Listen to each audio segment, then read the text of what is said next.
call this evening's meeting to order. Welcome to your City Commission meeting. Today is Tuesday, June 23rd, 2020. Please turn off or silence all cell phones during the meeting. Meetings are televised every day on Channel 2 at 7 p.m. and midnight and available for viewing on YouTube and Facebook Live.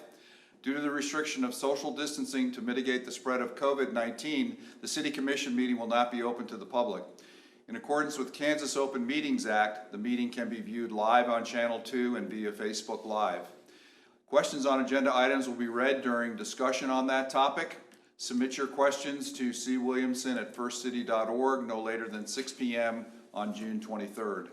Members of the public wishing to receive agenda notifications can contact the City Clerk C. Williamson at firstcity.org to be added to the agenda email distribution list. Agendas are available for viewing on the city website at www.leavenworthks.org. And what we'll do first this evening is stand for the Pledge of Allegiance, followed by a silent meditation.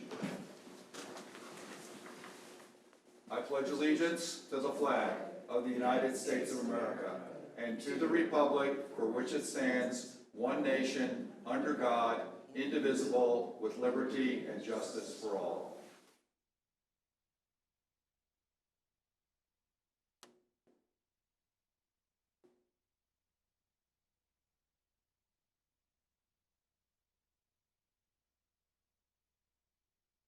Amen.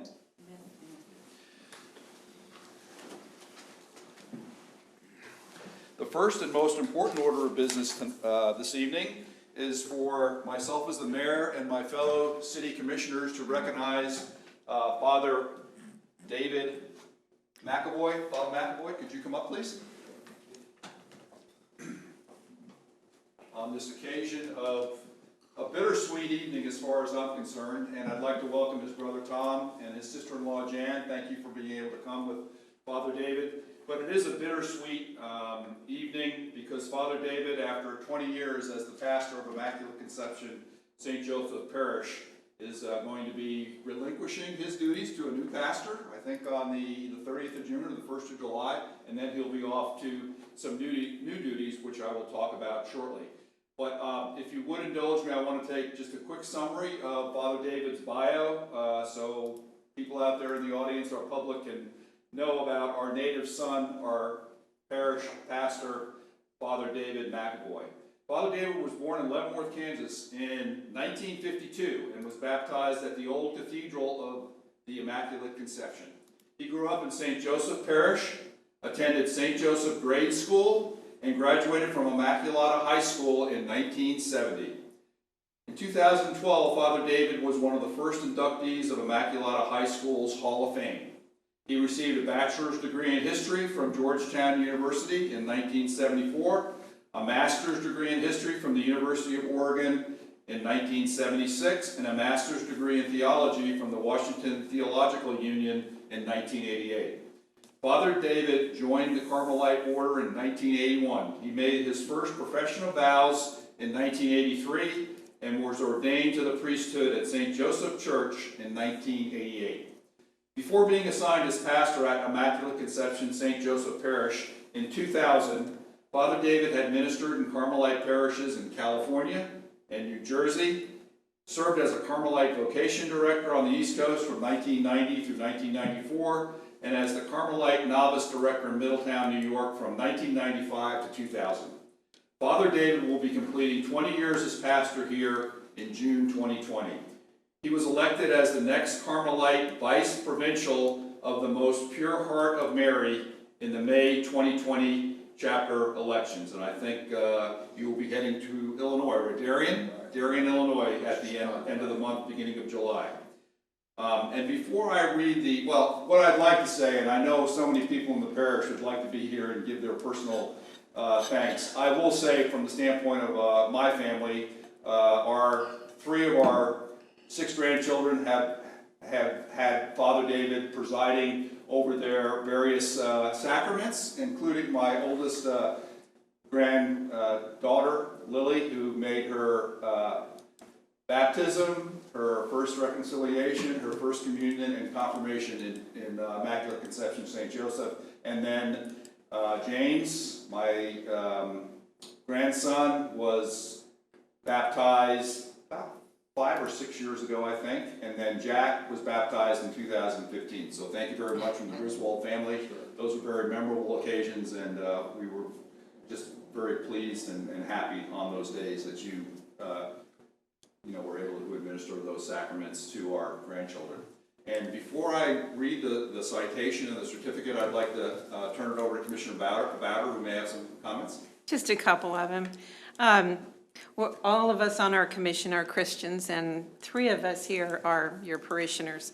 And being a Christian, we're compelled to our community service. And over the 20 years, you've certainly done a lot of community service in our community. Father David has been a guiding spiritual light for all of us and for our community. And throughout that time, he's always honored our history and our heritage with the German Fest for our German church and the Irish dinner for the Irish church. And it's those, immigrants that came here so many years ago. I think more people have learned about our history since you've been here than they ever knew before. So we really do appreciate that wealth of knowledge and spiritual guidance you've given our community. Thank you, sir. Thank you, Nancy. Yeah, no, just blessing and prayers for your safe journey, and just thank you for everything you've done in the community. And I know I was talking to, my mom and dad, Harry and Jeanette Allison. Well. Yeah, so, they're really sad that you're going as well. So, but I know you have your little, some kind of little get-together this weekend, right, on Sunday. Farewell, right. So, but make sure you come back and visit. I'm sure you will. I will. Leavenworth will always be home. Yes, that's for sure. Thank you. And I'll just reiterate one thing that Commissioner Bowder said is I always enjoy your sermons and your homilies, particularly when you weave in the history of Leavenworth, the city of Leavenworth, and Leavenworth County, the history of our parish, and I learned a lot, and I'd always be in rapt attention when you were particularly referring to the history of our first city of Kansas. So I'm going to go ahead and present the certificate. This is a certificate. City of Leavenworth, Father David McAvoy is presented the Mayor's Award for Community Service. Now I'm going to read it. As pastor of Immaculate Conception St. Joseph Parish, Leavenworth, Kansas, for the past 20 years, Father David McAvoy, Order of Carmelites, has made exceptional contributions to the spiritual well-being of Immaculate Conception St. Joseph parishioners and the city's faith community as a whole. A native of Leavenworth, Kansas, Father McAvoy came back to his hometown in 2000 and from the start of his tenure, reinvigorated the parish through his vision, leadership, interpersonal relationship skills, and spirituality. These qualities led to numerous good works for the Catholic community in Leavenworth, a beautiful renovation of Immaculate Conception Church,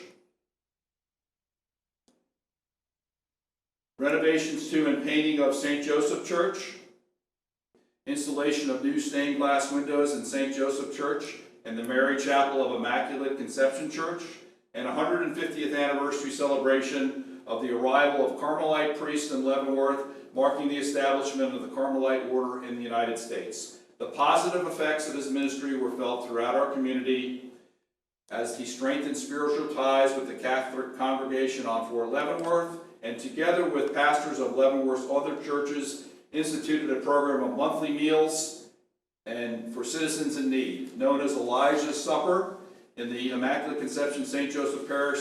This ministry grew to 400 to 500 people served each month. As Father David moves on to his next assignment as the Vice Provincial of the Carmelite Order of the First City of Kansas, bids him farewell and extends our heartfelt thanks for 2 decades of exceptional service to Immaculate Conception St. Joseph Parish and the city's larger faith community. And I've signed it June 23rd, 2020, Mayor Myron J. Mike Griswold, City of Leavenworth. Thank you, Father David. Thank you very much. Appreciate that. Thank you very much.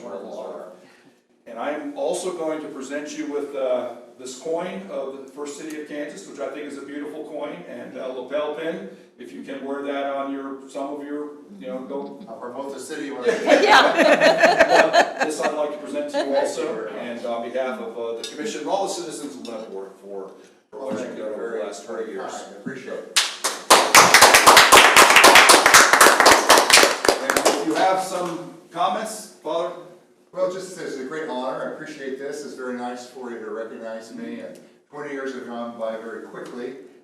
It's been wonderful for me to be in my hometown and be able to serve the people here. And we do have such a rich history in our community that it's something that we can all really be proud of. And I grew up here, and my family's been here over 150 years, and it was just an honor to serve. And Leavenworth's my hometown, and someday I'll be back. Good. Okay, so thank you. God bless you. Thank you. Thank you.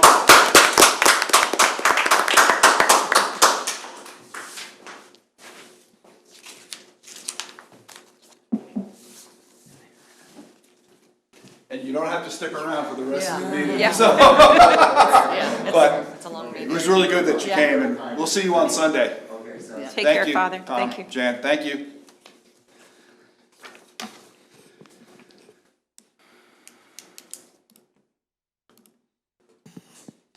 I think the next is new employee welcome, Yes. and I think I need to, just let me go here real quick. Okay, so this is a little different because I'll just go ahead and read the policy paper, and obviously we don't have any of our new employees here because of what's happened over the last 3 or 4 months, but this is to welcome newly hired regular full-time and part-time City of Leavenworth employees. And the background on this program is the city has established a program of welcoming new employees to the city team. As part of this program, each new employee will be announced, introduced by the mayor or the mayor pro tem at a regular meeting of the Leavenworth City Commission. Each employee will also be presented with a welcome card and City of Leavenworth pin from their department, brief background information of each employee listed below. And I'm going to just talk about each one very quickly. Silas Bohannon. Silas was hired on October 17, 2019 as a police officer. He graduated from Lansing High School and previously worked as a landscaper with Beautiful Outdoors of Kansas City. Brittany Swanback. Brittany was hired on November 7, 2019 as a police officer. She graduated from Lakes High School and obtained her National Certified Medical Assistant certification from Everest College. She previously worked at St. Luke's as a medical assistant. Timothy Moore. Timothy was hired on November 14, 2019 as a WPC Operator 1. He graduated from Leavenworth High School and was previously employed with FMWR at Fort Leavenworth as a custodian. Ronald Gunther.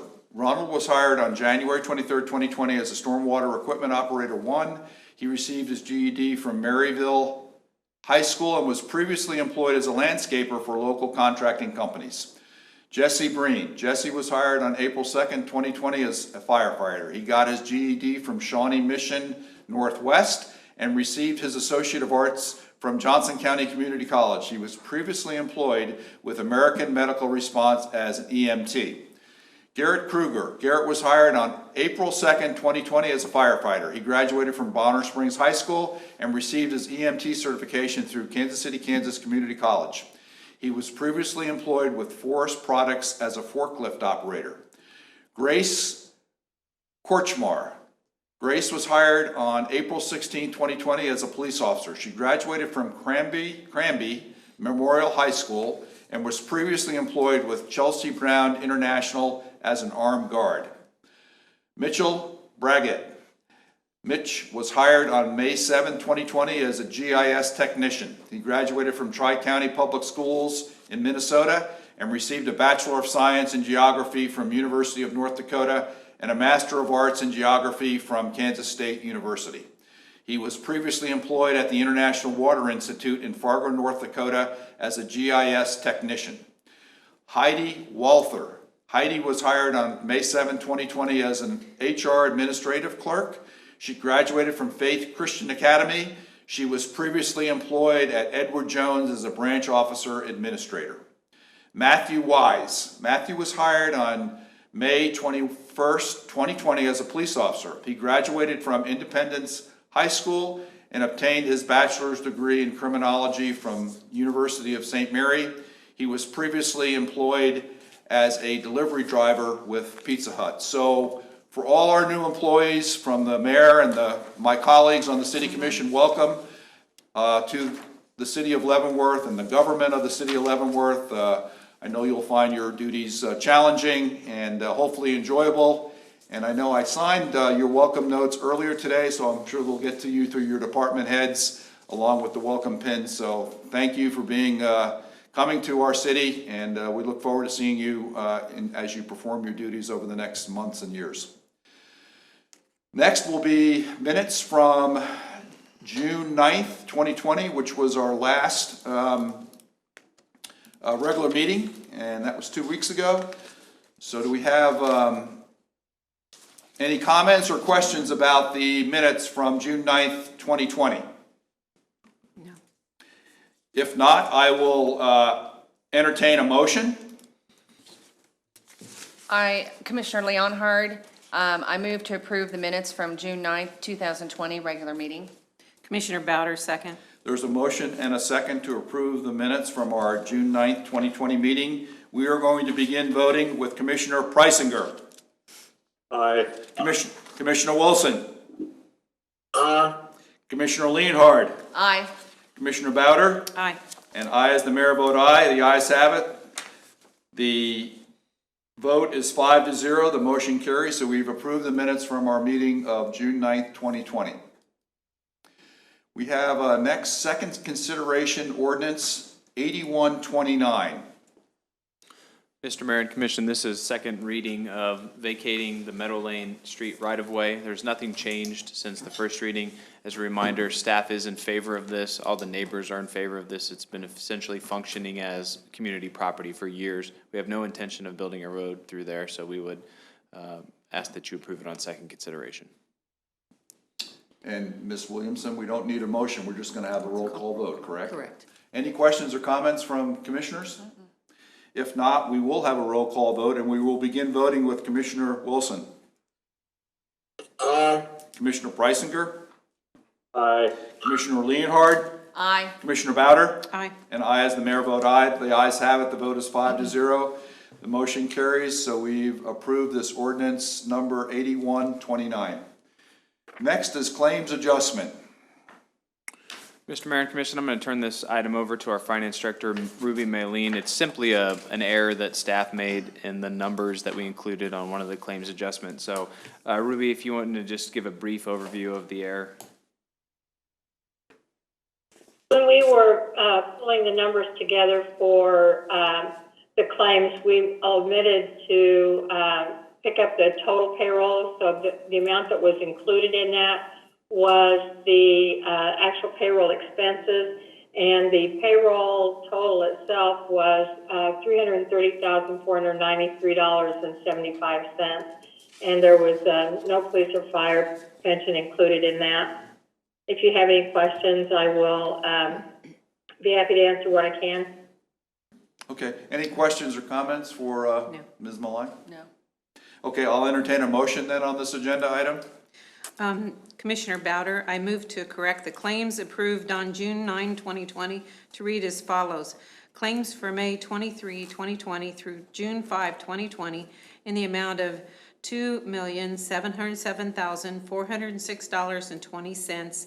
Net amount for payroll number 12, effective June 5, 2020 in the amount of $330,493.75. No police or fire pension.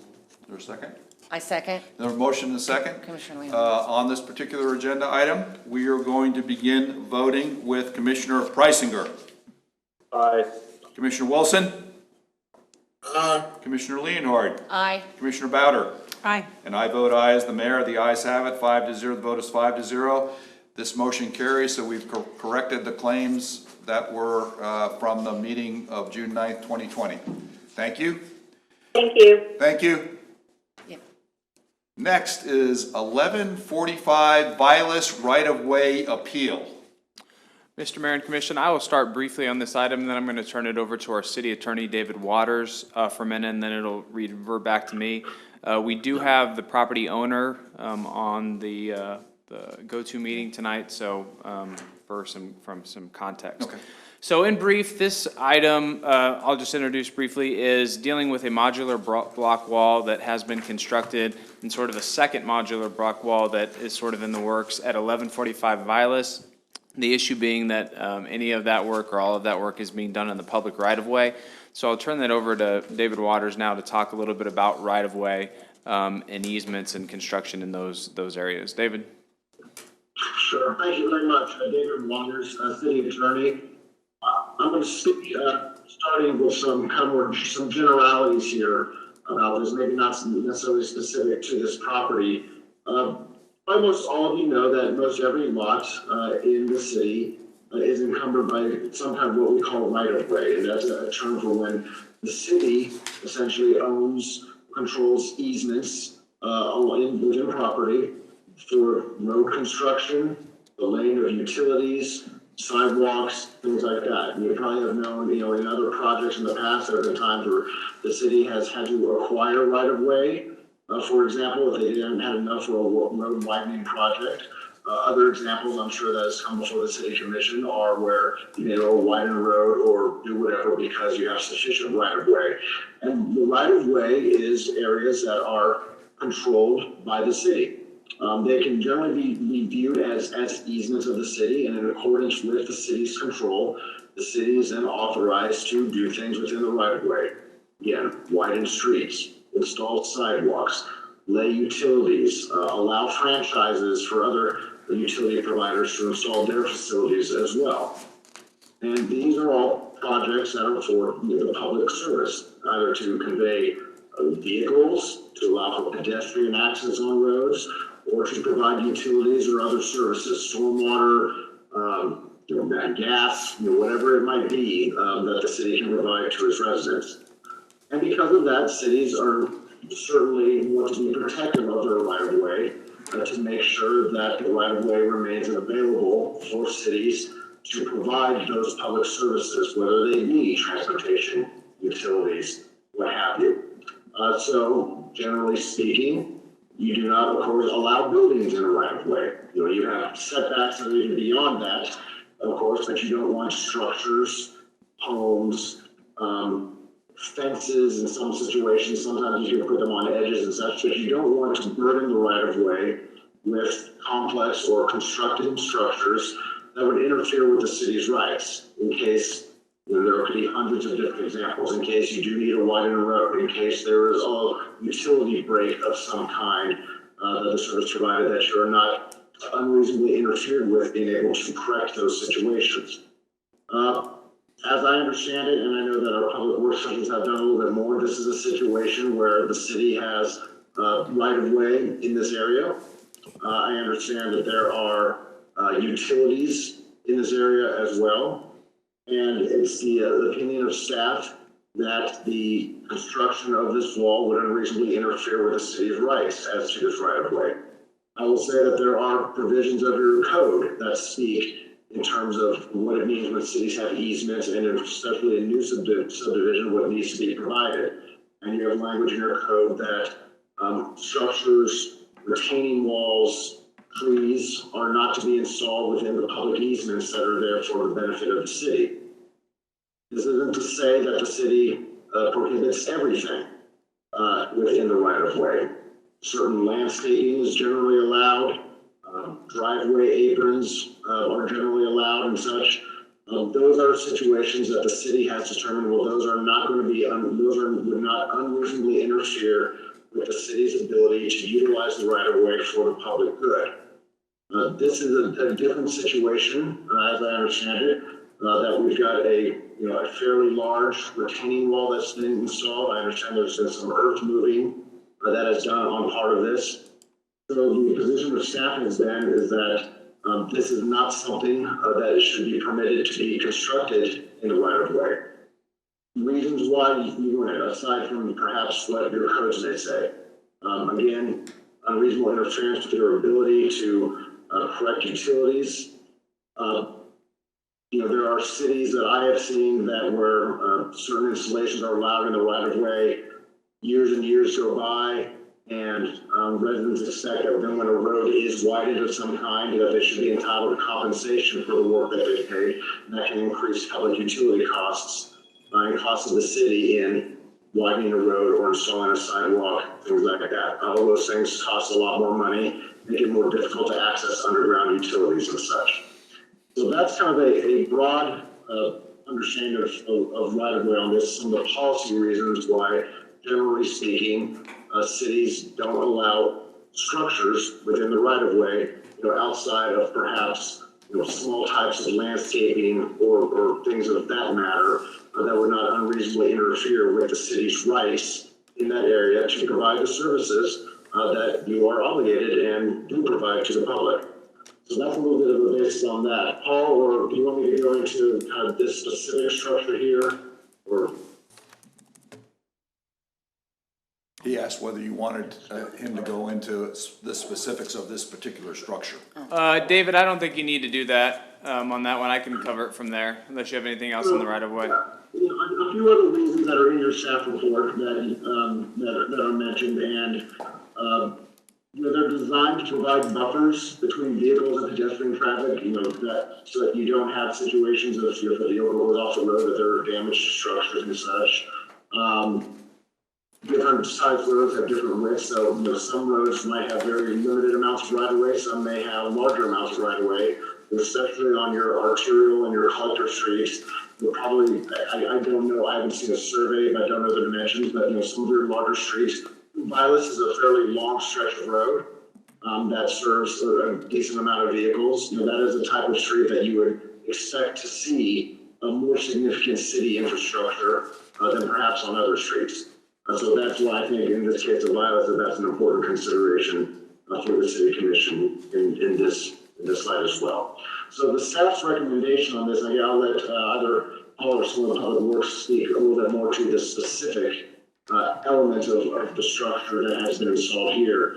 But that goes to, the policy reasons why, generally speaking, the city commission doesn't want these types of structures within the right of way. Thank you, David. Mr. Mayor and Commission, just so we're clear on there's two different areas that we're looking at. One runs parallel to Vilas, that is at the base of a landscaping development that goes up the hill about 15 feet. And then there is, I believe, plans, and I'll let the property owner speak to this more in a second, for some work around the driveway that maybe have a little bit more of a substantial height to it. So those are the two issues under consideration that the staff feels need to be addressed as they are in the right of way. So I'll turn it over, and I know I do see the Stewarts there. Yeah. I think at this point we'll let Mr. Stewart, Mr. and Mrs. Stewart comment. Do you think that's where we are at this point? Okay. Yep. Good evening, Mr. Stewart and Mrs. Stewart. Good evening, ladies and gentlemen. I'm Jay, this is Alex, the homeowners of 145 Wild Street. So the background associated with what was just addressed on Mr. Waters.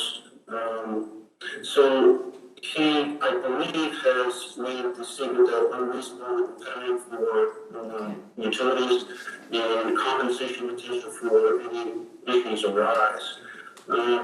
Mr. Stewart, can I interrupt you just for a minute, because we're having some difficulty hearing you. Do you think maybe it gets closer to the mic, or what do you think? My apologies. Can you hear me, ladies and gentlemen? It's real garbled. It's just kind of garbled, A lot of but static on your mic. I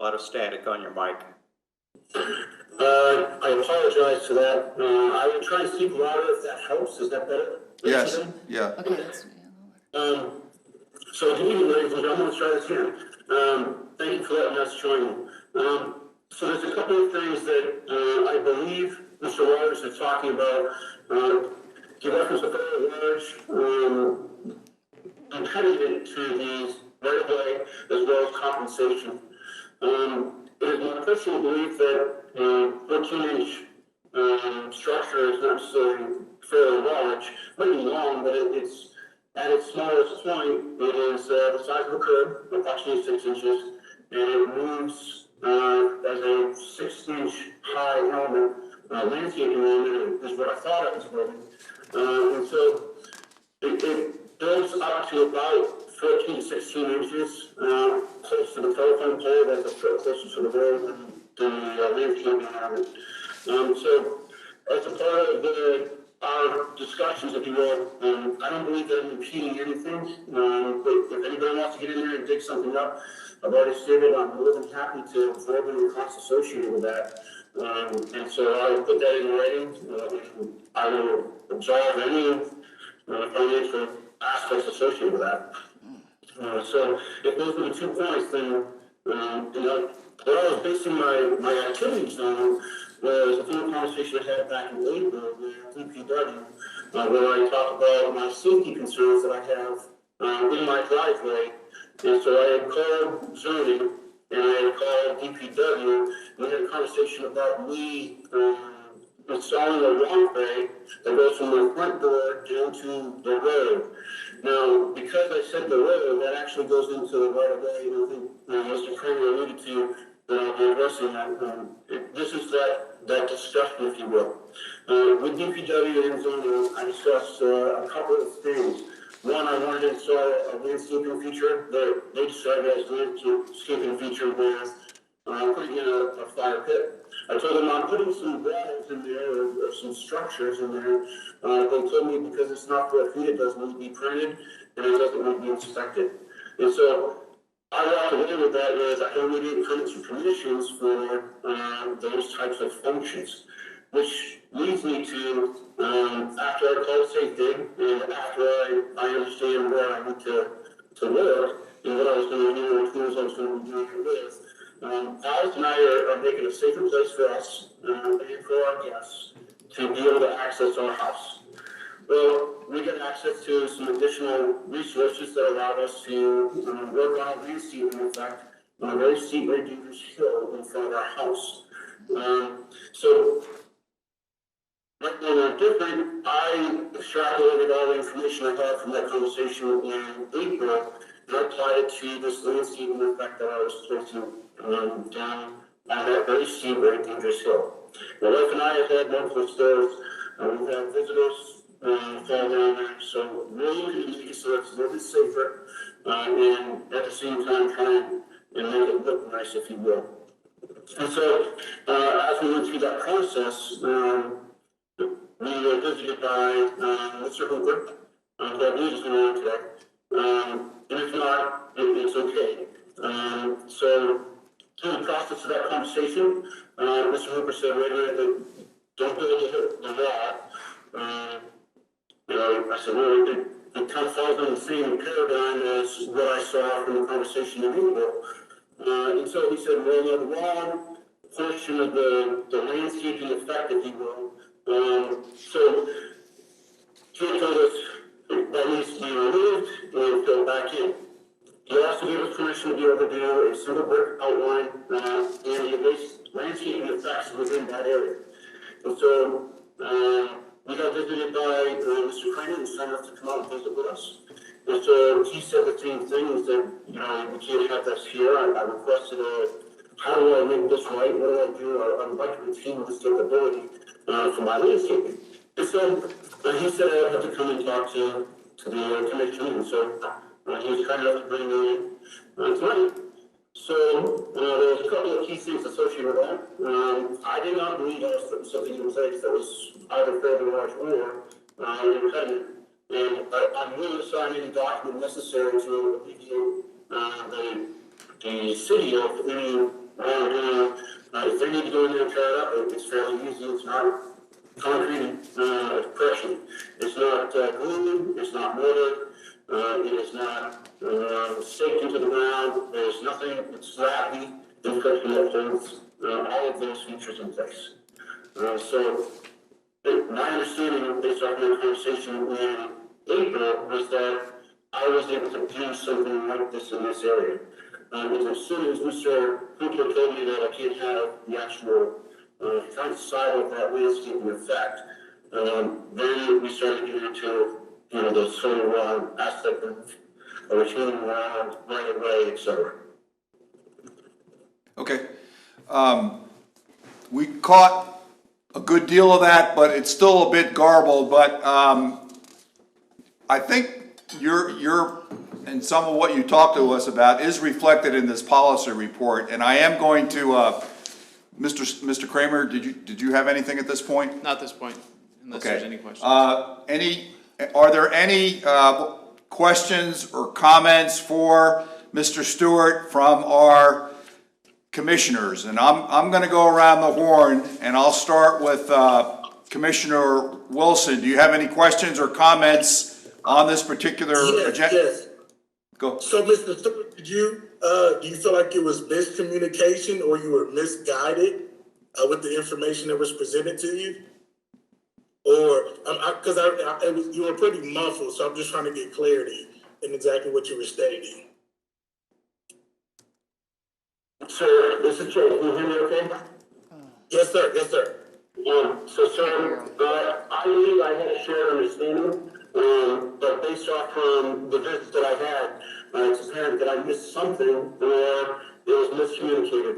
So I can't answer for what, the DPW position on this one happens to be, but I articulated, I provided a read-ahead for the commissioners on my understanding of what that conversation entailed. I've heard nothing to the contrary from any city official that conversation occurred, or that I have a misunderstanding. If I misunderstand something, then I wish to own that. But this is what I believe to be true, and I articulated as such as some of the documents provided. So I extrapolated that information to allow me to do what I did for this landscaping effect. So I believe that I understood a certain thing. By the fact that I'm talking to you soon, folks, there's apparently something that I missed somewhere. Does that answer the question, sir? Yes, sir, it does. I appreciate it. Thank you. Commissioner Preisinger, any comments or questions? I went to the Stewart's house last, I don't know what day it was, Thursday or Friday, that we met and we talked for 45 minutes or so. I'm familiar with the project, and let me get some clarification here. Many properties have easements. This easement, this 15 feet off Vilas, is actually not even an easement. It's actually city property. Am I correct in that assumption, Mr. McDonald or Mr. Kramer? Yes.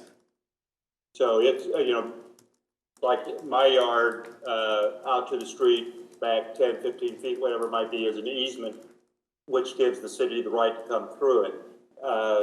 This property, it's a little bit different. It used to be the Gatewood Nurseries, and the area where he built, now learned there's actually city property, not just an easement, but actually the property. But he is responsible for maintaining it. And I want to laud the stewards for what they have done. If anyone has seen it, it's very nice work. It's not a sloppy work at all. He takes a lot of pride in his landscaping. I do have a little bit of an issue that it is through city property like that, the landscaping part. And I'm wondering if we can come up with some type of compromise. Maybe at one point, I think the bricks or the landscaping stones are 5 high. On the far east side, I believe, Mr. Stewart, there's 2 of them. As you go down, there's 3, I mean, one below grade that you can't see, one half that you can see a half, and then the third one on top. As you move further west, 3/4 of the way down, it's about 4 high, then the last 5 or 6 feet, whatever it might be, is actually 5 high. I'm wondering if we can come up with a compromise, maybe make them just accept 2 high all the way down, including the base one. It would give you something, you'd have to redirect some of your backfill, but I think that if the commission would be amenable to that, we could have a compromise. On the retaining wall that you want to build on the west, just next to your east side of your driveway, that goes right through the easement. I don't think that we should allow that. That's too much into the right of way and too much of a permanent structure. But I think we can still allow a sidewalk or a stair step or something going up. Is that acceptable, Mr. Kramer, Mr. Waters, or Mr. McDonald? Mr. Kramer? I mean, we would have to see, you kind of said 2 different things there. So the walkway is, I think, what was trying to be accomplished next to the driveway, but a walkway is what's necessitating cutting into the hill. So you have sort of a walkway that has an acceptable grade. Stairs would be a whole different matter. That'd be up to Mr. Stewart. But I don't know that you could get a walkway without cutting into the hill. So if you're not interested in letting the stewards pursue the hill, then a walkway would probably be difficult. I'd let them speak to that. But those two things are probably mutually exclusive. Well, I think putting in a retaining wall, I can't be in favor of putting in a retaining wall. I don't know if you could build something without putting in a retaining wall there. That house is, I believe, is built in 1992. I don't know. The stewards may know exactly. I can remember when they were built. And people that do walk up there obviously can walk up a driveway. They've done it for 28 years, so there's no real compelling safety issue that's coming up that this needs to be changed. Since it's been that way for nearly 30 years. So I'm not in favor of the retaining wall because it violates the city's property and the right of way. On the landscaping further to the east, if we come to a compromise of maybe 2 stones, something so they could keep that, I'd be in favor of that, but obviously it'd have to leave the city harmless. So, Mr. President, David Watts, the attorney, you pose a question. Can you do something? Yes, you can. I mean, I think, this is a situation where, you've got a possible trespass / code violation, somewhere in that realm, as a settlement of some kind, that is something that you could do.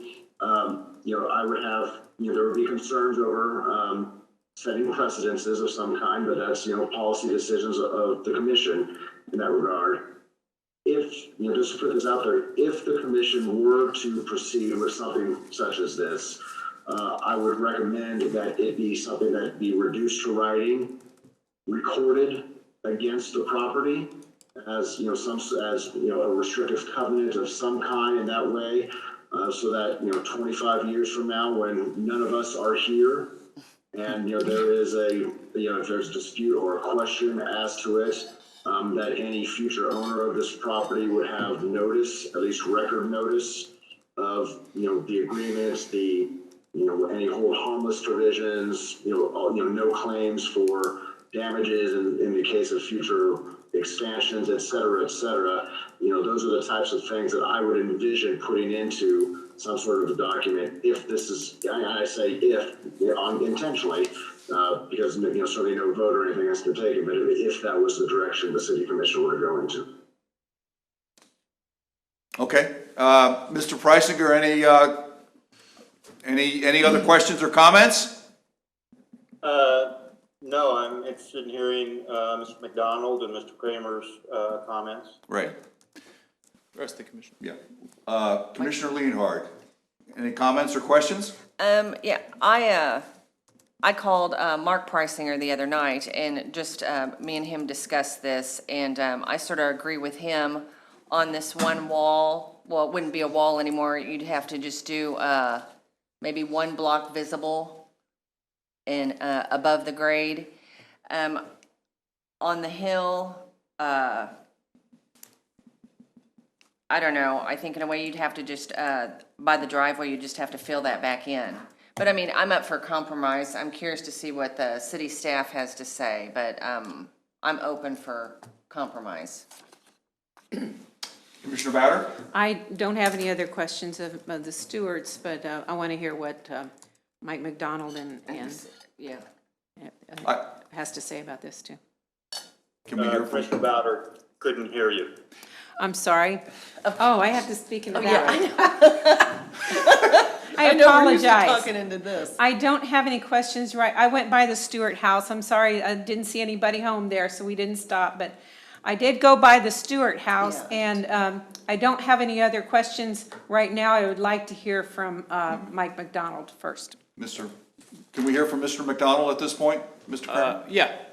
Mike, McDonald? I don't know what Mike has to add. I mean, Sure. the issue is pretty clear, but Mike can talk about anything. Mike, do we miss anything?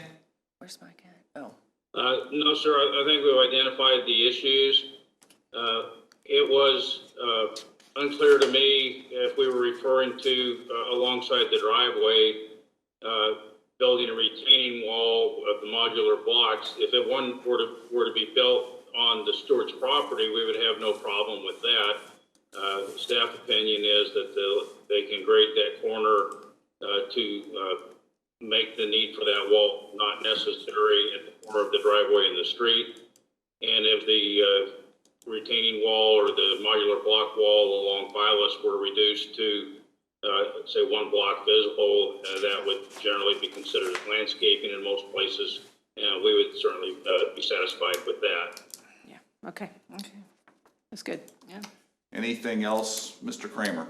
I do, but do you have any comments? No, I'm open to a compromise, but I want to be specific, because I think this retaining wall we're talking about, that kind of runs along the driveway, so. Yeah. And I think, I do want Mr. Kramer maybe to offer a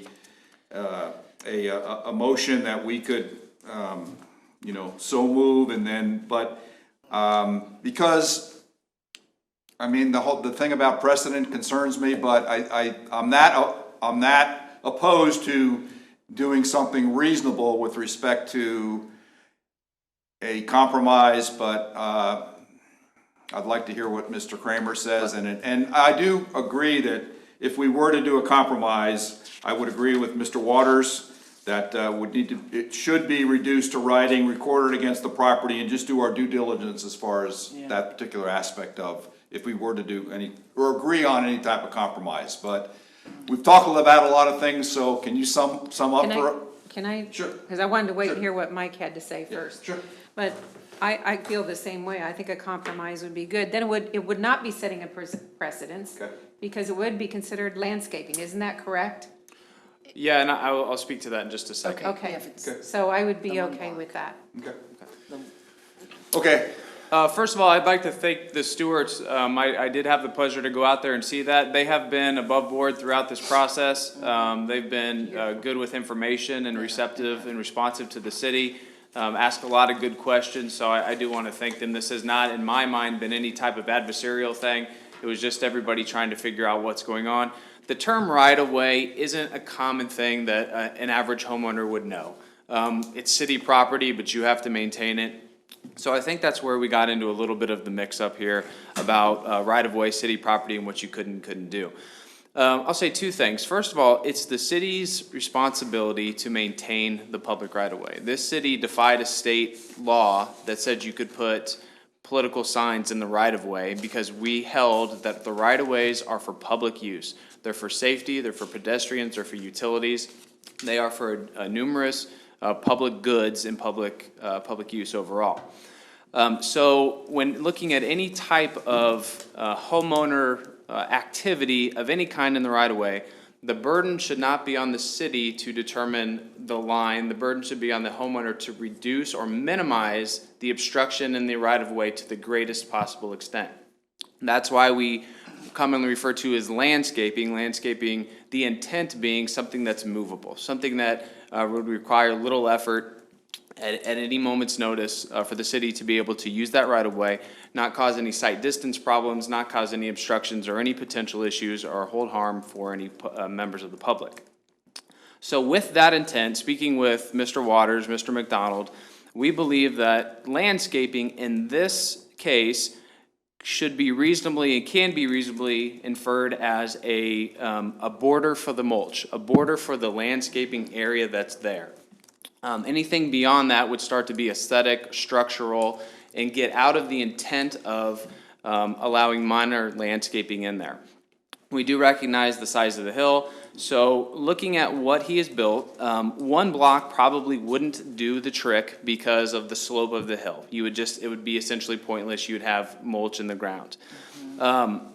We believe that the block in the ground that sits on the gravel plus one block above that, so essentially one block visible, would hold the spirit and intent of the right-of-way for landscaping, but for the ultimate reservation of a public use in that case, and that we would be comfortable with that. The one by the driveway, we don't see a compelling need or a compelling purpose for that. It certainly would go along with the motif of the area, but with the amount of dirt that had to be cut into there, that's where we would be with staff. The final thing on the hold harmless, I do agree with our city attorney. The taxpayers should not pay for that.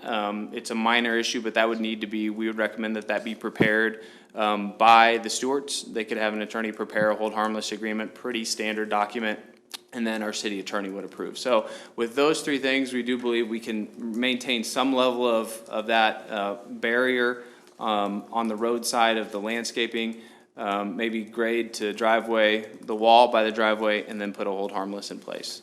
Does that seem like a summary of the compromise? I'd be good with that. I just have a question in terms of the driveway. What's the bottom line with respect to because we were talking about a retaining wall, was that along the driveway? Right, or- that would not, in my opinion, and David Waters' opinion, Mike McDonald's, meet any kind of intent of landscaping. Right. Right. So it would have to be graded back out to Graded the back out. driveway. Yeah. So the compromise is really with the landscaping that's kind of on the hill. Right, on Parallel. the landscaping that runs parallel to Vilas. Yes. Yes. Okay. Any other questions or comments? Mr. Stewart, I'll give you very quickly, like 30 seconds, anything that you'd like to say in conclusion? Thank you, Mr. Mayor. I would appreciate to have an opportunity to work with Mr. Kramer and Mr. Waters. I would prefer to have 1.5 bricks visible because it's the right look in that area. But I am absolutely positively willing to compromise on that regard and make that wall thing work. So that it's spooky landscaping, and it will help with the city, and it will help with my intentions of making this safer and quite frankly, nice looking. On the way to the walkway, we're doing the same exact thing for safety purposes. We can do some various different things, but as Mr. Kramer was trying to point out, there's certainly floors with the motif. And I'm going to do the exact same thing, sign documentation saying that I relieve the city of any problems. As a matter of fact, there's a cable that runs underneath there, there's a gas line that runs underneath there. And so both of them are pretty deep. And so I would appreciate the ability to be able to continue that look, if you will, and I'm willing to take the responsibility of the landowner with this thing in place. However, if that's something that the commission deems not reasonable, then I will have to reconfigure how I'm going to do this, which is just a math game. Okay. You, sir. Okay. So we need, I don't have any further comments from commissioners or questions or comments. If not, I was wondering whether I could ask Commissioner Preisinger for a motion, or do you want to make the motion, Mr. Kramer, Well, and we could? I can't make it, but I do have one point of clarification. I think Mr. Stewart requested essentially one more block than I had mentioned. There's a block below ground, and then there's about a half a block, and then a full block. I'm not gonna get hung up on that, it's up to the commission. There's some areas where that one visible block is about half covered up. We would still stick with 2, but, I know that was out there, so I just want to get clarification on that. Okay. All right. Mr. Kramer, can you? I cannot make a motion. You can't make a motion, okay, a little different with the school board, okay. Commissioner Preisinger, can you make the motion, please? Yeah, I'll make the motion, and Mr. Kramer and Mr. Waters critique it if it's way off. Oh, I know that's Mr. Mayor, I move that we compromise on the appeal for the stewards at 1145 Vilas on their landscaping, flower garden, which is on the east part of their property, that lower wall, if you will, the lower landscaping blocks are limited to 2 in height, all the way across from the east to the west, and that the retaining wall next to their driveway on the east side of their driveway be denied. Anything about the hold harmless, Mr. Preisinger? And I'm sorry, and that the stewards come up with a hold harmless statement for the city to sign, and I think Mr. Waters is trying to chime in here. Sure. I think, yeah, I don't think you need to add to your motion. I think that's fine as is. I think what we would take that as, essentially as a motion, directing and authorizing staff to negotiate an agreement, with, those terms and such other terms as would be appropriate and necessary. Okay. Okay, I will amend my motion that, Mr. Mayor, I move that we direct staff to work directly with the stewards to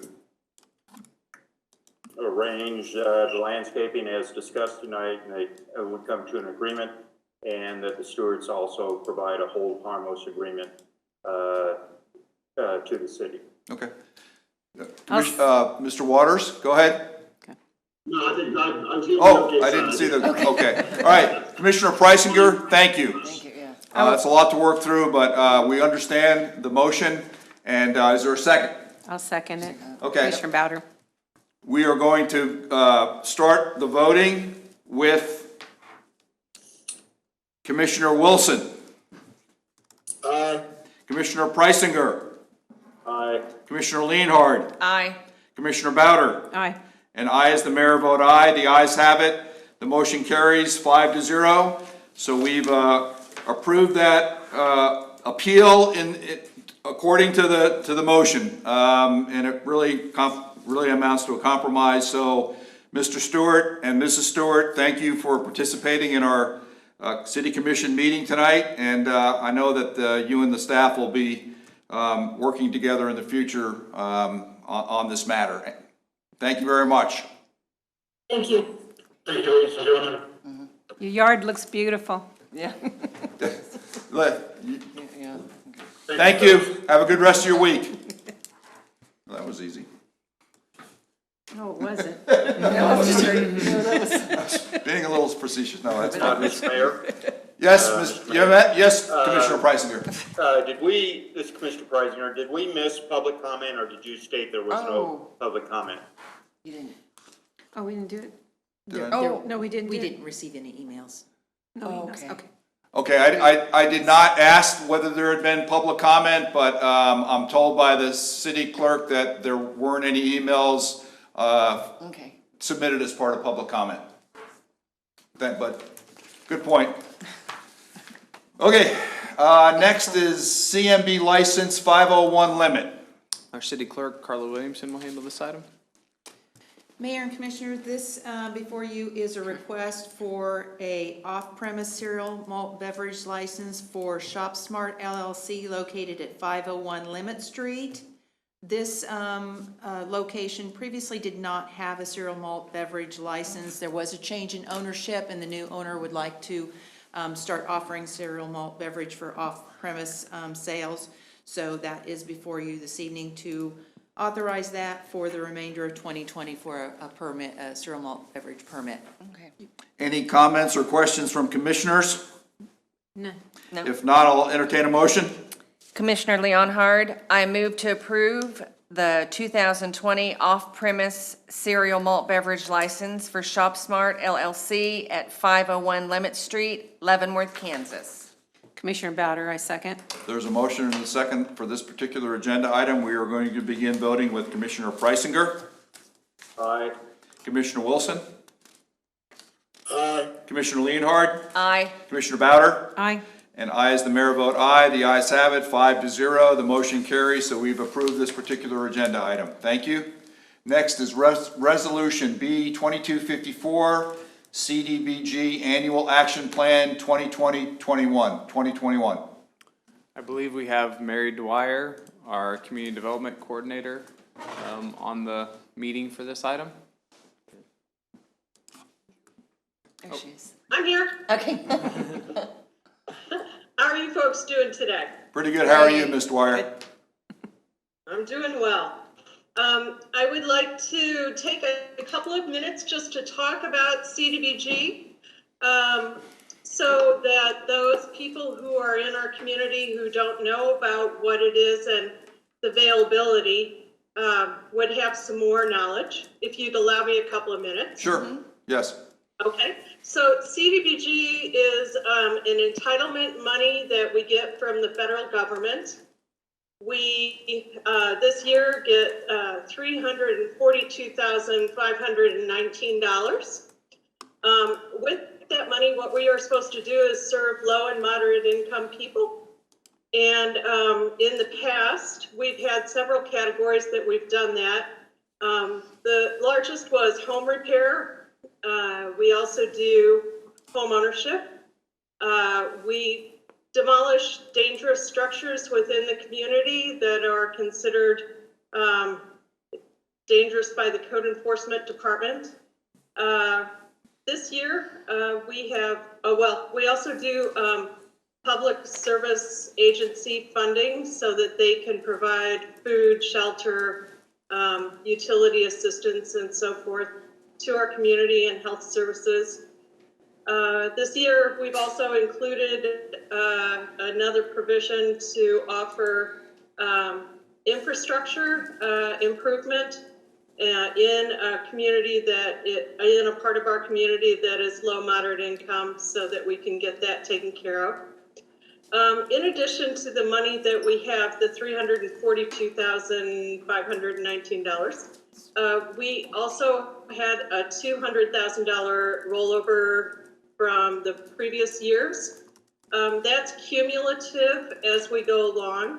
And we've factored that in. The Community Development Advisory Board has factored that into what they have designated for this year.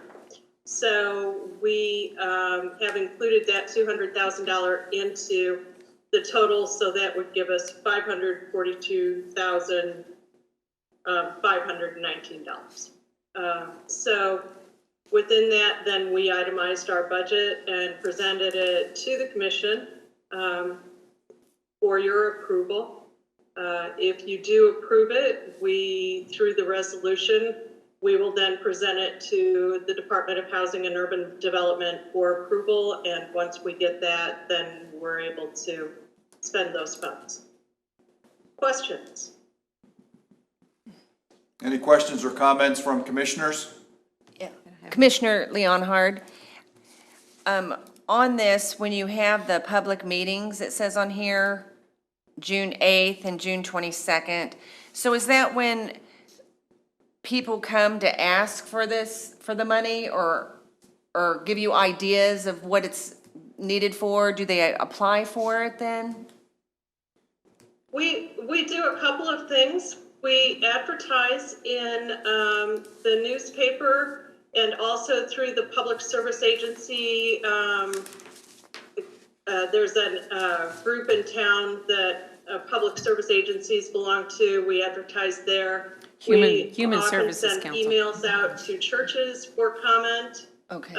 Because they often work in these areas. So we do ask for comments in a variety of ways. People can come to the actual public meeting. They can submit comments to us ahead of time, kind of like the commission does, with questions that you might have. At the public meetings, we open it up. Anyone who wants to participate can. This year has been a little quirky, so they had to call in for our public meetings. But in the past, we've just had it open. Okay.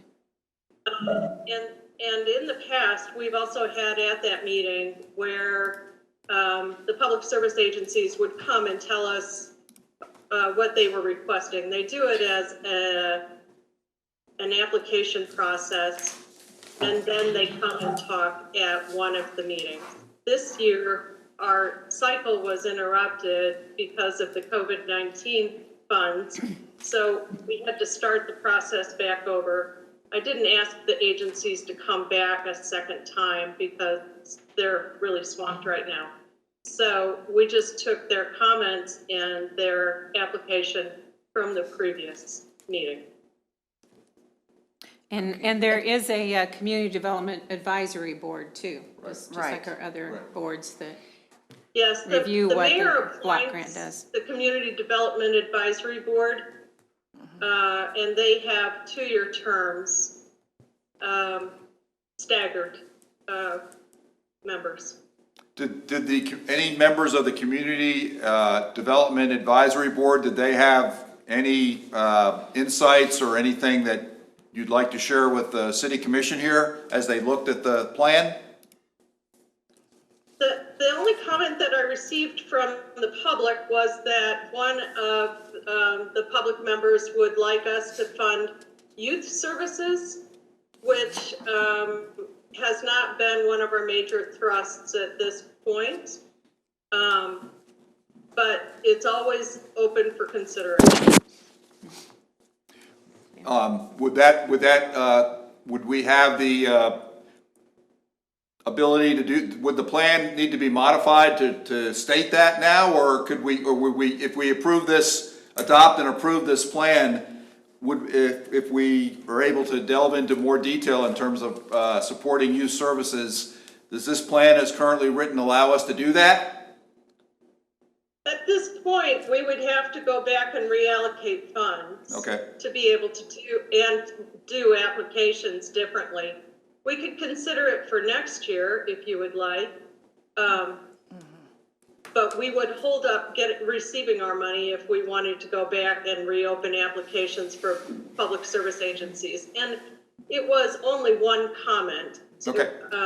The advisory board asked that the thrusts be food, shelter, utility assistance, and health. Okay. Those areas were the primary applicants.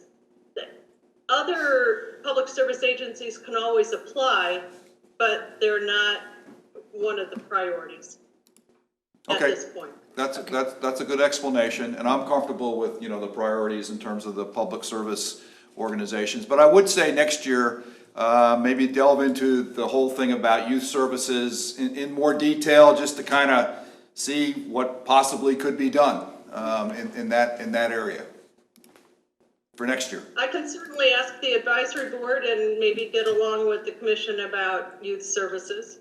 Okay. I can do that. Thank you, Ms. Dwyer. Any other comments or questions for Ms. Dwyer? Yeah.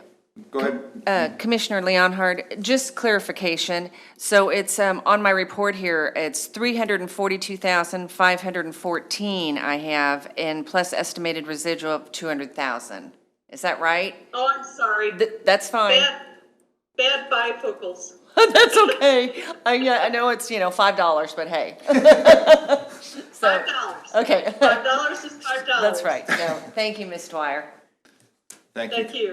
Thank you, Commissioner Leonhard. Any further comments or questions? If not, I'll entertain a motion. I'm, Commissioner Bowder, I move to adopt the attached resolution number B 2254 and authorize the submission of the 2020-21 annual action plan. Commissioner Leonhard, I second. There is a motion and a second for this particular agenda item. We are going to begin voting with Commissioner Wilson. Aye. Commissioner Preisinger. Aye. Commissioner Leonhard. Aye. Commissioner Bowder. Aye. And I vote aye as the mayor. That's 5-0. The ayes have it. The motion carries, so we've approved resolution B 2254. Next. Thank you very much for your support. Thank you. Thank you. Thank you, Ms. Dwyer. Good evening. Good evening. Resolution B 2255, set public hearing for 723 South 10th Street unsafe structure. Mr. Mayor and Commission, this will be Mike McDonald, our Director of Public Works. I'll remind you that we're just setting a public hearing date tonight, not discussing the property. Mr. McDonald?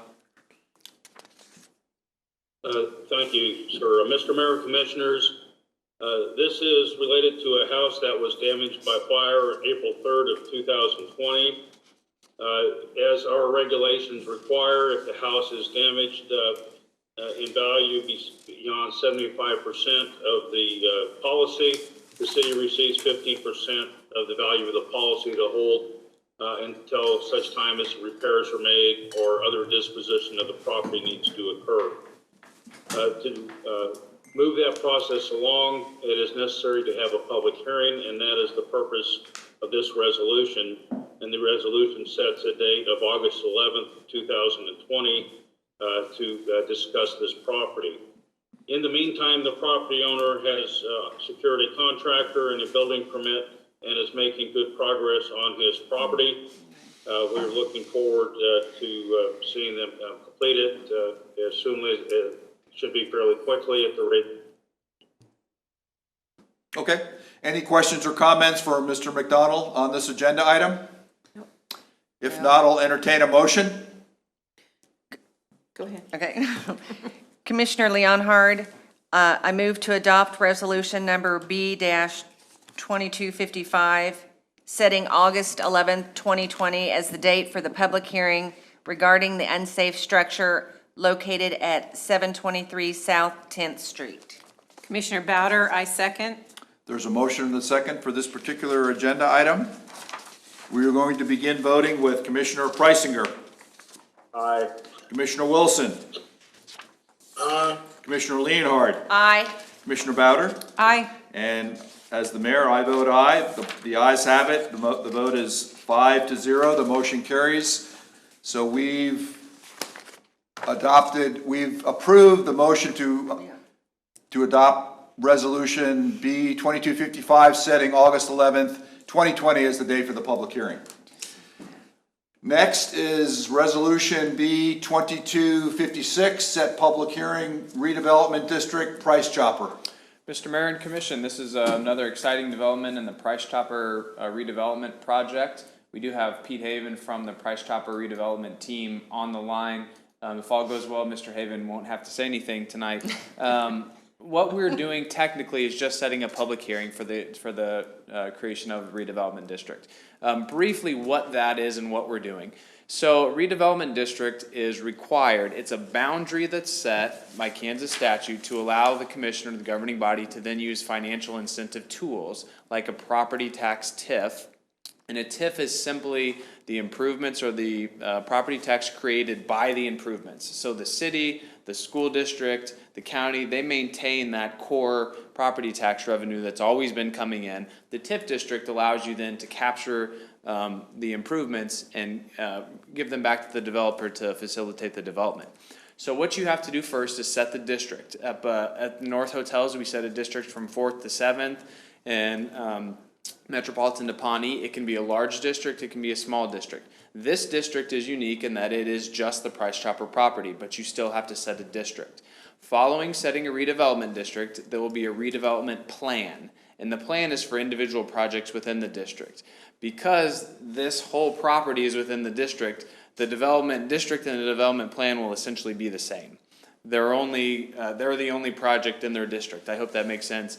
In the Northeast Redevelopment District, we had multiple projects. We had the first hotel, second hotel, and then the current development. But the first thing we have to do is set a public hearing to set the date for the redevelopment district. A couple other just quick things I'll remind the commission of and the public as we move through this process is that the project is a total renovation of the store inside and out to include parking lot, machinery, equipment, modern amenities, energy and efficient infrastructure, and more. When we considered an intent to issue a resolution for industrial revenue bonds at the May 26, 2020 meeting, the Price Chopper team at that point gave a longer description of the project, so you can go back and watch that meeting for more details. Also included or anticipated to come before the commission over the next couple months is the creation of the redevelopment district and the redevelopment project. The implementation of those districts and that project will include some development incentive requests, specifically a property tax TIF and a sales tax TIF, and the imposition of a community improvement district, which is a supplemental tax added on by the project that would then go back to the developer. Once again, this is about a $12 million project, $4.4 million of just machinery and equipment, and a complete renovation of Price Chopper. So unless you have any other questions, Mr. Haven is on the phone. David Waters, our city attorney, has moved through this process. We would ask that you set the public hearing for July 28th for the creation of the redevelopment district. Okay.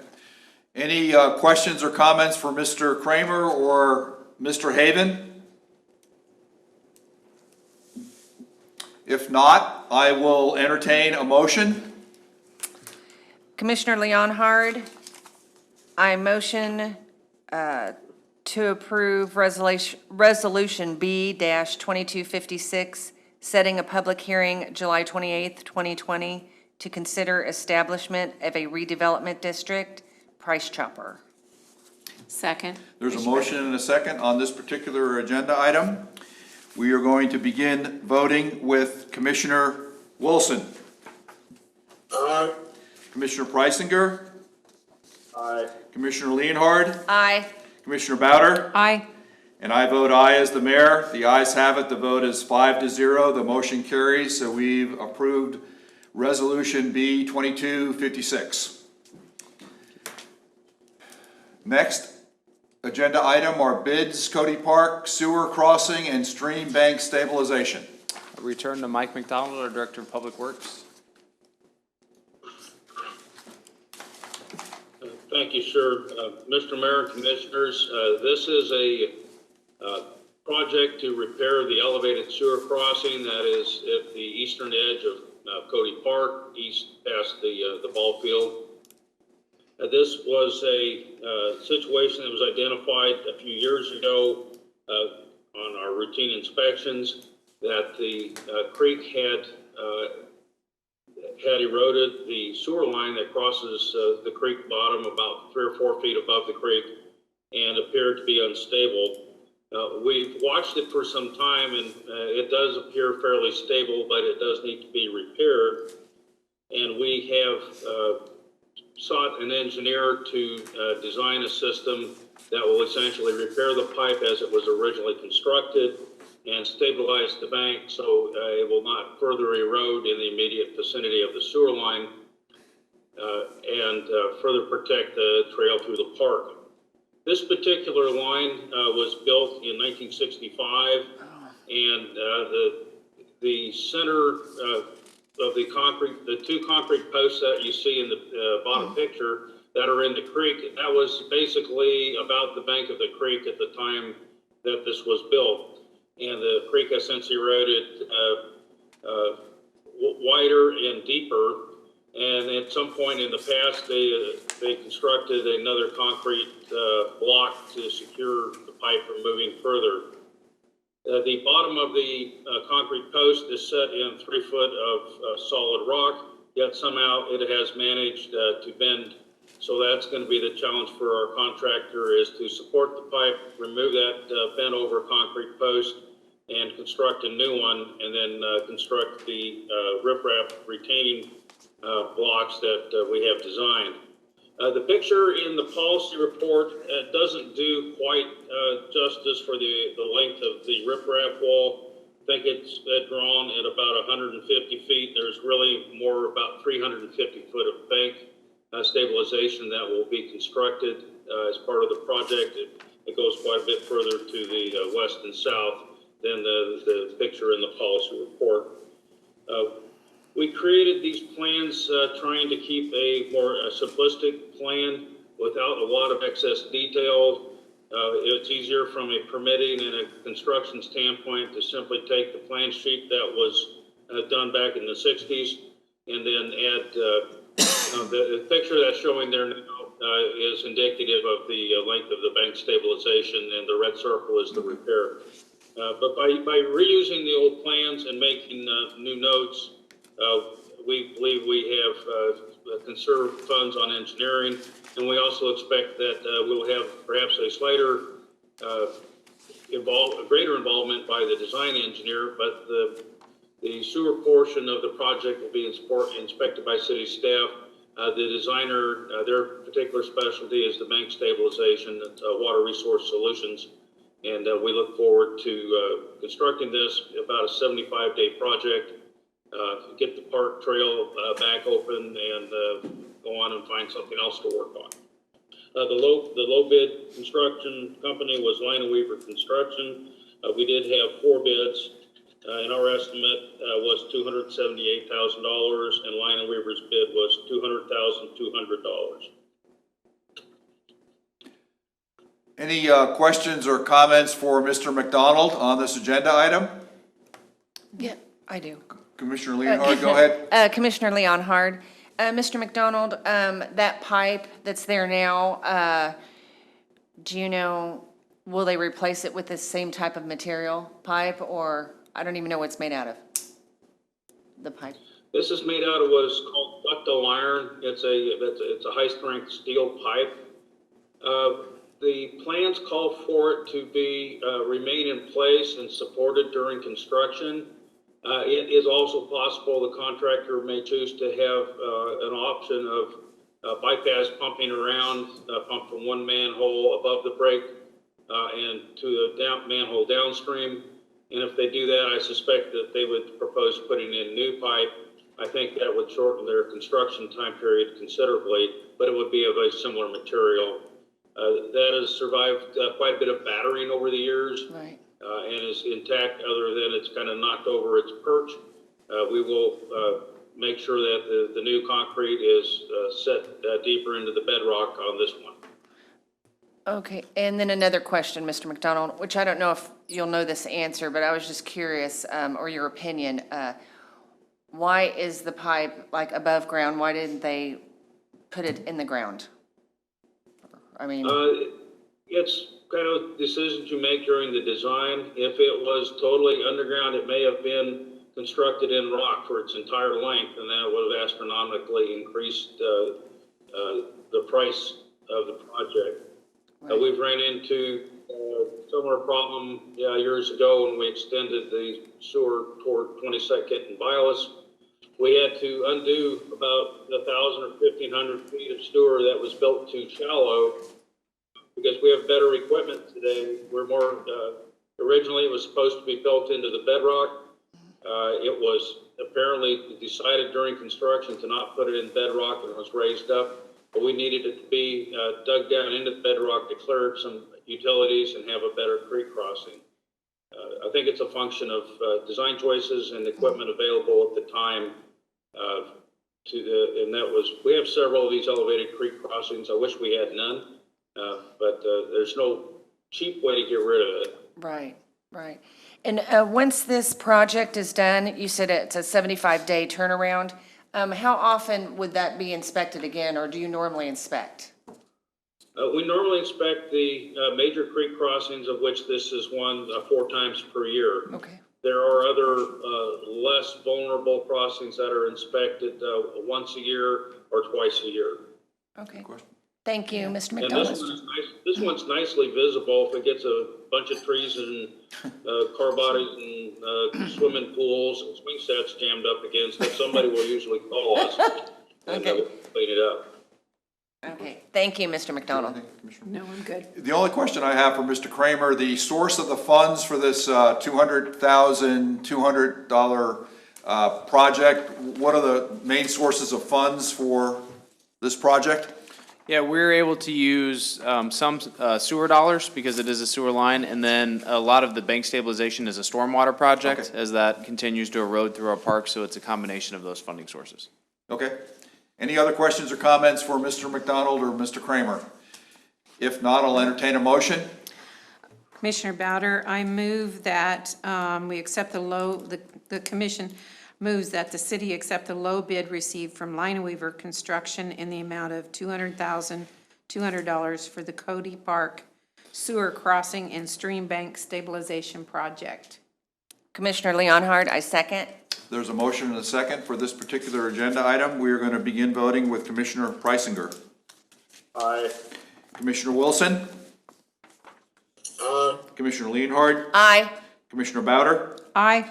And I, as the mayor, vote aye. The ayes have it, 5-0. Motion carries. So we've approved this particular agenda item and for this construction of the Cody Park Sewer Crossing and Stream Bank Stabilization Project. Thank you. Next, Thank you, sir.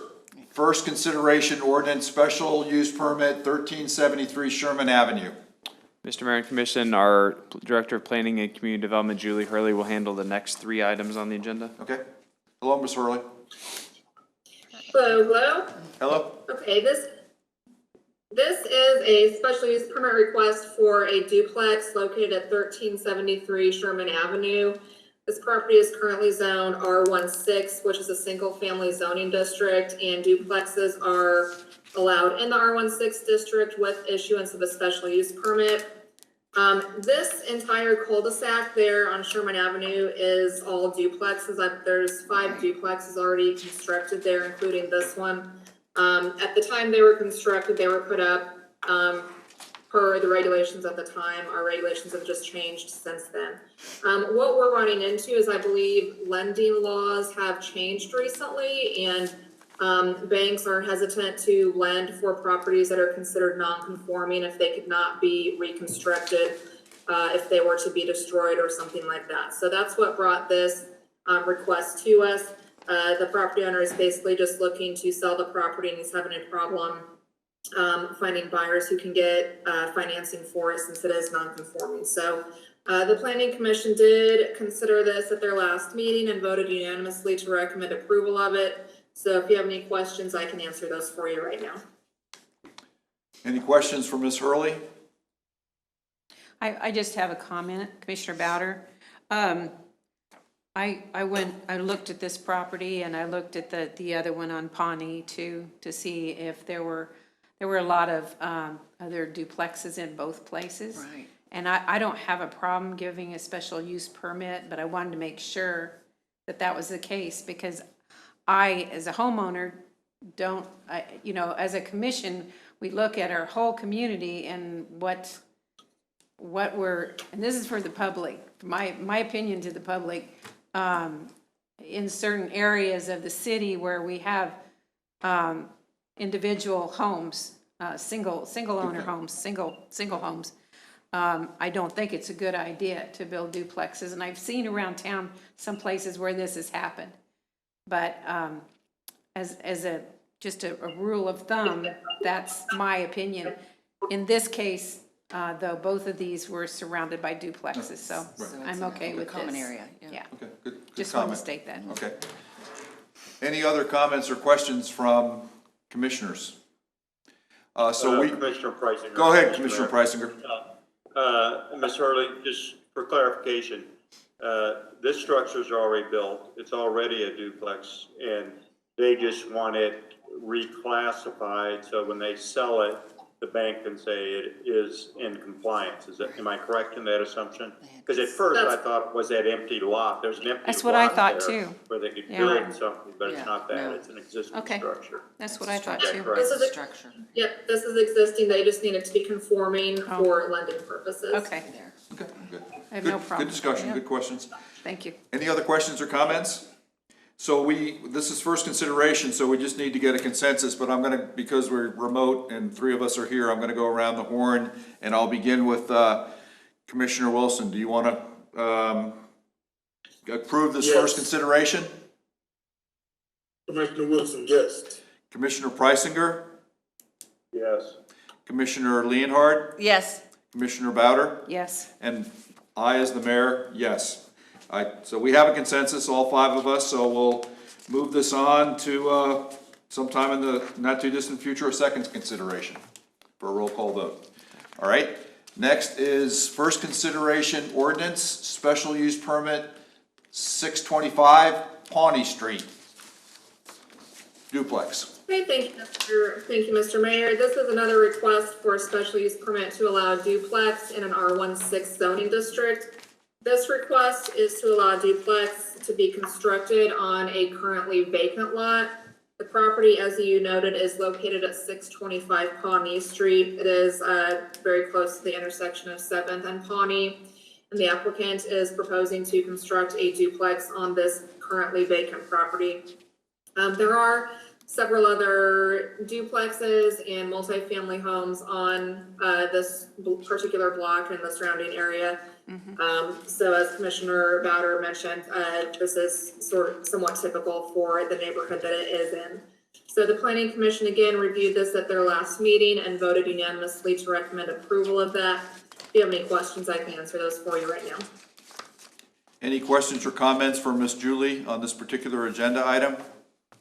Mr. Mayor, Commissioner Preisinger, Ms. Hurley, on a special use permit, the neighbors within 250 or 300 feet, whatever, is they'll all be notified of the application for the special use permit, and they can speak to it or against it or remain mute on it. Is that correct? Correct. Property owners within 200 feet were notified, and we did not receive any comments back on that. Okay. Good question. Thank you, Commissioner Preisinger and Ms. Hurley. Any other questions or comments? Then, once again, this is up for first consideration. So we'll start with a not a roll call vote, it's just a consensus. Yes. We'll go ahead and start with Commissioner Preisinger. Are you good with this? Yes. Okay, Yes. Commissioner Wilson? Yes. Commissioner Leonhard? Yes. Commissioner Bowder? Yes. And yes, I'm for this and going forward as the mayor. So we've got consensus and we'll look forward to seeing it on a second consideration in the not too distant future. Thank you. Next is first consideration ordinance development regulations changes. And, yeah. So, oh, Ms. Hurley, that's right, you have 3 of these, right? So it's, go ahead, I'm sorry. Okay, so yeah, this is our annual update to the adopted development regulations. The development regulations were adopted in June of 2016. And every year we take a look at the regulations as a whole. Throughout using them through the year, we typically come up with little changes and tweaks that we need to make just through the course of using these. Since it is a fairly lengthy document, just like to keep it up to date and keep it current for our use. So these changes are just the annual update to that. The Planning Commission did have their public hearing for this on June 1st. They've been working on this for a couple of months. And so what you've got before you tonight is the result of the Planning Commission's work and after that public hearing. So the majority of these changes are just modifying language to make it more clear in certain sections, making small tweaks to fit more what the intent of the regulations are meant to be. There are a couple that I did just want to call out, items that had been before the City Commission before. One of them is in section 4.04, our use standards. And we did add language to allow for the keeping of apiaries in residential districts. Apiaries are beehives. And the commission had a pretty lengthy discussion about that a few months back, if you'll recall. And the consensus was that the commission wanted us to go ahead and add language to allow those. So we did model that language off of the City of Lincoln's ordinance, which, if you'll recall, the honeybee expert that we had come to the commission and testify, that was the ordinance that she had actually recommended that we take a look at. So that is what we did for the language that we included. The other one that I wanted to point out, just in the same section 4.04 use standards, we did remove the requirement that no separate outside entrance is allowed for home occupations. A lot of home occupations that are allowed in the city do currently operate with a separate outside entrance for that home occupation. So we're not really sure why that requirement was in there, that they could not have that. So we just wanted to clear that up a little bit. And then we have had a few requests to allow home occupations to be held in detached accessory buildings, so like a detached garage that someone might have on their property. There are some instances where that might make sense. So we wanted to add a provision that could take place with issuance of a special use permit. So if someone does want to do that, we'll still be taking a look at it. It's not just allowed by right, but they do have that option now. And then the other one I wanted to point out is just that we did add the definition for an adult day center, which, as you'll recall, was an issue that was before the commission a few months back as well. So that will be allowed now within the city with review by the Planning Commission and City Commission. So if you had any other questions on any of those, I can certainly answer those for you. Any questions or comments for Ms. Hurley on this particular agenda item? If not, this is up for first consideration, ordinance development regulation changes, so we need to have a consensus, and we'll begin asking for that consensus with Commissioner Wilson. Yes. Commissioner Preisinger? Yes. Okay, Commissioner Leonhard, Yes. Commissioner Bowder, Yes. and I as the mayor say yes, so we've got consensus to move forward with this first consideration ordinance, so we'll see it, second consideration ordinance sometime in the not too distant future. Next is tenant-based rental assistance funds. Next, this is the next agenda item. Mr. Mayor and Commission, we did add this to the agenda today, and we have presenting Chip Levine, our rental property coordinator. Levine. Levine. Hello, Mr. Levine. Greetings, Mayor and members of the commission. Just want to briefly introduce you to our proposal to apply for tenant-based rental assistance from the Kansas Housing Resources Corporation.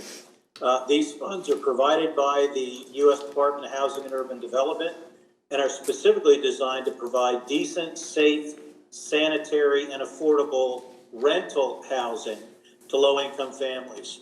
In 2019, the state received $1.6 million, which was allocated to 11 local and regional organizations.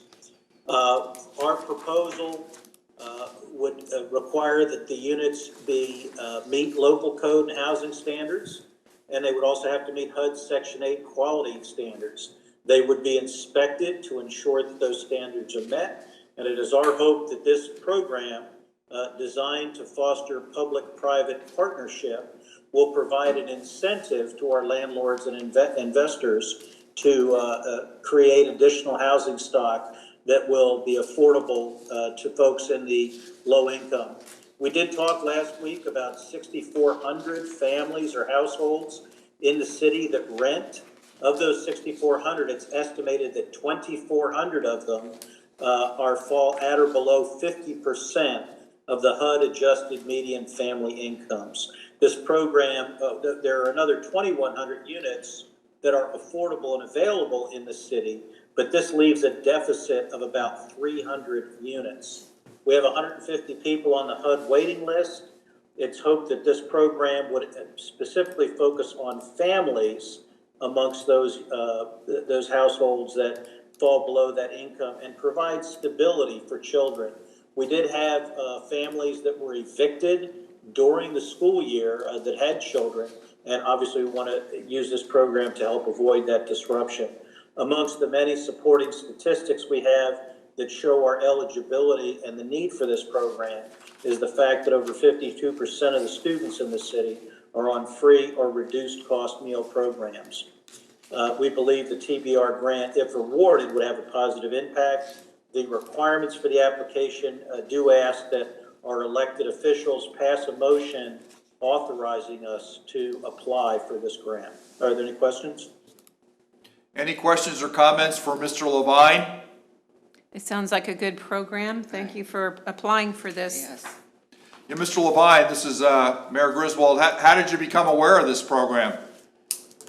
So during my initial months as the new rental property coordinator, as we got into April and May and families began to experience the disruption that came with the COVID-19 emergency, I began to work with other members of staff and our nonprofit organizations to look for possible programs and sources of funding that could assist our citizens.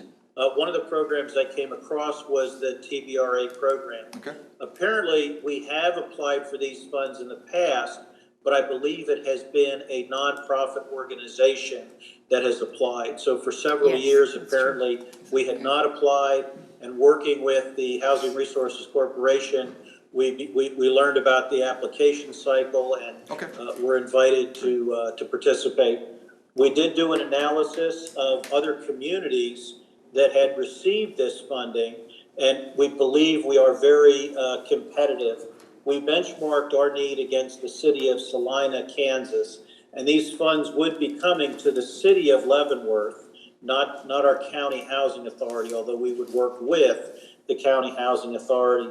But in terms of numbers, as we discussed last week, our rental rate is almost 52%, whereas the city of Salina, which received a grant, even though their population is larger than ours, their rental rate is only 33.5%. So we actually have more citizens in Leavenworth who would be eligible or benefit from this program than other communities that have already received the award. The poverty rate in Salina is 13.3%. The poverty rate in Leavenworth is estimated at 14.7%. The median gross rent in Salina is only about $750, whereas the median gross rent in Leavenworth is over $900. Okay, well, thank you for that comprehensive answer, and I appreciate your initiative and the initiative of the rest of the staff members in the city government who pursued this and the due diligence up to this point. But it does sound very promising and a very necessary and program. Any other questions or comments for Mr. Levine? If not, I'll entertain a motion. Commissioner Leonhard, I move to authorize city staff to apply for tenant-based rental assistant funds from the Kansas Housing Resources Corporation. Commissioner Bowder, I second. There's a motion and a second on this particular agenda item. We are going to begin voting with Commissioner Preisinger. Aye. Commissioner Wilson. Commissioner Leonhard. Aye. Commissioner Bowder. Aye. And as the mayor, I vote aye. The ayes have it. The vote is 5-0. So we've approved this motion, and we're going to move forward with this tenant-based rental assistant funds in terms of to apply for that particular funds from that particular program. Thank you, Mr. Levine. Thank you, Mayor and Commissioners. Yeah, thank Okay, you. have a good rest of your evening. Yep. Next is the consent agenda. Ms. Leonhard? Yes. I move, Commissioner Leonhard, I move to approve claims for June 6th, 2020 through June 19th, 2020 in the amount of $2,567,622.33. Net amount for payroll number 13 effective June 19th, 2020 in the amount of $336,402.30. Include police and fire pension in the amount of $11,839.36. Commissioner Bowder, I second. There's a motion and a second on this consent agenda item. We are going to begin voting with Commissioner Wilson. Commissioner Preisinger? Aye. Commissioner Leonhard? Aye. Commissioner Bowder? Aye. And I, as the mayor, I vote aye. The ayes have it. The vote is 5-0. We've approved the consent agenda. Before we adjourn, we're going to go around the horn, see if there are any comments, and we'll first start with Mr. Kramer. Just a couple quick notes. Next Tuesday night, June 30th, there will be no meeting. That's a fifth Tuesday. The following week, July 7th, we will have a study session that evening. One of the items that night will be the presentation of the budget. And then on July 10th, that Friday, as a reminder, the City Commission will have budget meetings. Those will be held in the Riverfront Community Center, and they will be open to the public. We'll have it set up there, adequate spacing for everybody involved, but that gives us more room. So we'll continue to announce that it's going to be at the Community Center this year, those budget hearings. So that's all I have. Thank you. Okay. Commissioner Wilson, any comments? No, sir. Okay, thank you. Commissioner Preisinger? Yes, I think most of us have kind of gotten tired of the coronavirus, COVID-19 reports. But I think if you look at some of the reports, it's still around. Right. In fact, in some states, it's growing geometrically. I still hope that all citizens take it fairly serious, take proper precautions, hand washing, social distancing, do things, a lot of common sense. Just it's not a political issue one way or the other. It's enough to save our lives, our grandparents' lives, our kids' lives. I hope that people do take proper precautions. That's all. Thank you. Thank you. Commissioner Leonhard? Yes, I have a couple things. Mr. Kramer, in your memo, your weekly memo, it said Eisenhower Road patching, because I travel that way, and Lansing, I want to give them kudos, because their side of the road looks really nice, and yeah, ours doesn't. So when is that going to be patched? So they did that on Monday. Oh, they did? And that was specifically Okay. the area in and around the Dillon's area. the maintenance of Eisenhower is the city of Leavenworth's responsibility, both sides. Both sides. Oh, it is. Oh. And so the intersection project did some work out there, but that is a project similar to 20th Street, Yeah. where it's a concrete street, and it will require a mill and overlay done over phases at substantial cost. So, Okay. absolutely something the commission's gonna have to face head-on here in the next couple of years. We'll continue to patch it the best of our abilities. We did use hot patch or hot asphalt for this patching, so it should hold, but yes, it is in Okay, and that was rough shape. Monday? Yeah, they did that work Monday. Okay, so I'll Yep. have to go back out there, yeah. Yep, So just no. yesterday. Just yesterday, yeah. Okay, thank you. And then one other thing, I know the Leavenworth Lansing Area Chamber of Commerce is having a ribbon cutting this Thursday for the Lamar County Humane Society out at their new place from 4 to 6. Okay. And actually, there also they're gonna have a public open house, the Lamar County Humane Society, on Sunday, June 28th from noon to 3. They're at 100 West Gilman Road in Lansing. Yeah, it's the intersection of Gilman and, Yeah. 773, right? I think. Right. Yeah. And that's all I have. Okay, I'll ask Mr. Kramer, since we're talking about Eisenhower, I know that the county's next big project is the Eisenhower Road, I think from around 13th Street West, through the intersection of 20th and Eisenhower, all the way out to Tonganoxie Road. And I think the last update we had was that they were moving forward, and maybe sometime in late fall or winter, they would begin the construction on that part of that particular project? Yes, Mr. Mayor, and we did get another update this week from the county, still expected for a September 1st bid letting with an October 15th bid opening. So you'd be looking at project starting in December. You'd think, well, I can't pave in December, but you can do a lot of utility work, a lot of easement work and grading, so that's what we're expecting. Great, that's good news, thank you. Commissioner Bowder? Hey, did you want to get Commissioner Wilson? Oh, Commissioner Wilson, do you have something? Oh, I thought he said no earlier. Oh, I'm sorry. Oh, did- Okay. I got it. Didn't want to forget. No, I didn't forget him, okay. He's too quiet. Commissioner Bowder trying to keep me straight, Commissioner Wilson.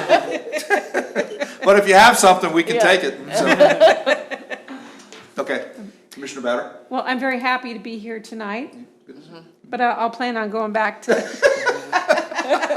I definitely wanted to be here for Father David. And, again, what a great man. Yes. He is. I'm just Right. so impressed with what he's done in our community. And anyway, that's about it. Next time I'll be back, I guess, unless we start all meeting here. Next time I'll be back at home. Yeah. It'll be the 7th, I think, right, study session? Virtually. I'll be here virtually. Yeah.